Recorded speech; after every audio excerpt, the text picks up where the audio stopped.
Hello and welcome into a brand new segment. Our guy Mad Dog is feeling like taking on the world, so he's going 1v1 with the rest of our esteemed panel here on a couple of different topics. Now remember, Mad Dog, you need to be quick. I understand. To our defendants, we're going to put 1:30 on the clock. That would be you, Kimberly. I have high expectations for you. I'll be judging the winner. Shall we begin? We shall. Are we ready? Yes. Please play nice. Starting in the NFL with the AFC, the Ravens are looking to bounce back after their loss in the AFC Championship game to the eventual champion Chiefs and reloaded on offense by adding Derrick Henry.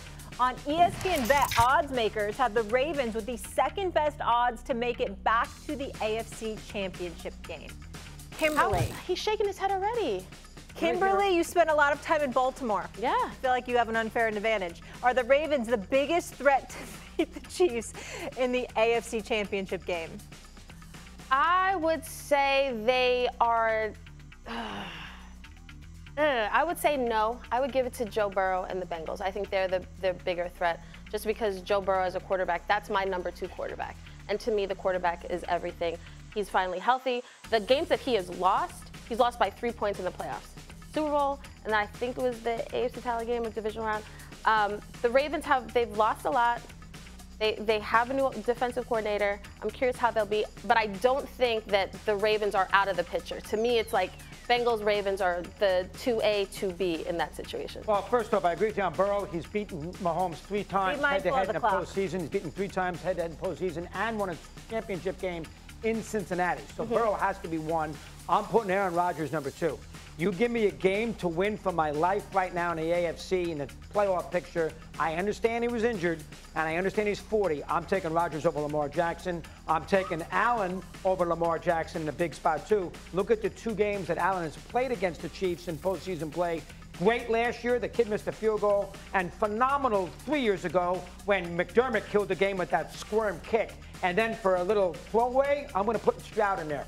Oh, now we're doing too much. We're putting the quarterback who who lost to Lamar. We're putting the quarterback who lost to Lamar ahead of Lamar? Yes, I am. Okay, that's madness. Absolutely not. No, you're wrong. There's not a clear definitive winner. Kimberly, thank you for your services. Moving over to the NBA. Stephen A's Knicks announced yesterday they have named breakout star guard Jalen Brunson as the new captain of the team. Brunson becomes their first captain in 6 years. Courtney Cronin is here. Courtney, do you think he can be a #1 option on a championship team? And please be mindful of the rules. We have 1:30 on the clock. Thank you. I do believe he can be the #1 on a championship team. Are the Knicks going to win the championship in 2024-25? No, probably not. If any team's coming out of the East, it's going to be the Boston Celtics.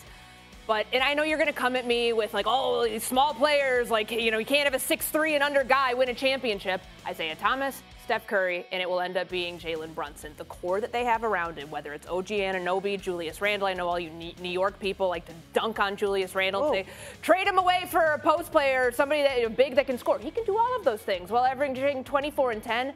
And by the way, Mikal Bridges is part of that group too. So they will win a championship. Jalen Brunson will be the #1 guy on that team to do so. I will go with the small point guards first off. Isaiah had Vinnie Johnson and Dumars and a great defense and a Hall of Fame coach. And he is a better player than Brunson historically. He won a championship in college. And of course with Curry, he had Durant twice. And Curry is such an incredible shooter. It takes advantage of what he can do. Plus he has Klay Thompson, another Hall of Famer with him. Small guards don't win. Cousy didn't win. Stockton didn't win. There's the Bob Cousy reference we're waiting for. Nash is another one who didn't win. And all 3 guys are better than Brunson. Nash is a better player than Brunson, and so is Stockton, who is a tremendous point guard, and he never won. And he lost to Jordan. I understand that, but he never won. Brunson's great, but he needs another Hall of Famer with him to get to that next level, and right now he doesn't have it. So the answer to that is no. I don't have a definitive winner on that one either. I don't! Courtney came in so hot. I mean, she gets points for the ponytail. She really had a wonderful delivery and excellent knowledge, but you did too. It's tough. Can I just show my notes? They have his name on it. Wow. So maybe I get some extra points. You for are that. not fair. Thank you. You're going What are against you me on talking purpose. about? No one's blown me away. I'm not moved. Mike T's over there warming up. He's ready to go. Molly, I'm very Judge, concerned. jury, and execution. I'm very concerned about him filibustering. So can we just make sure we monitor? Yeah, let's get right to it. Speaking of New York stars, let's take a look at ESPN Bet's NFL MVP odds as Jets star quarterback Aaron Rodgers comes in at number 9. Mike T, do you agree that Rodgers is a top 10 MVP candidate?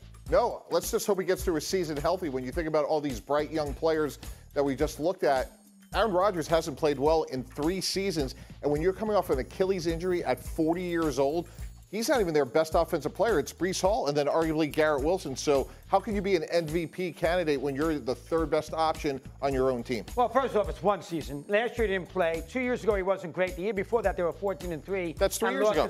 But that's only 1 full season which he didn't play, Mike. He was hurt last year. And number 2, he's in New York City.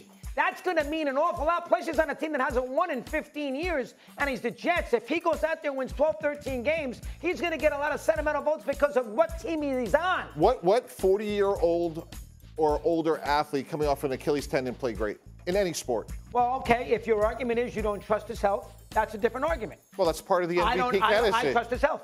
So, Dr. Russo, give me the medical sort of confirmation that when you're 40 years old. Kobe played well. Kobe was, what, 37 or 36 when he had the Achilles? Yeah. He came back and played well. Right. And Rodgers has played great in camp. He had that great scrimmage. Aaron Rodgers has been hit in a year, and Kobe Bryant was 4 years younger. You're telling me right now you don't think Aaron Rodgers is going to have a good season? I think he'll have a good season, but Dr. Russo, I'm asking for your medical expertise to tell me what 40-year-old athlete played better post-Achilles tendon injury. Well, how about Durant?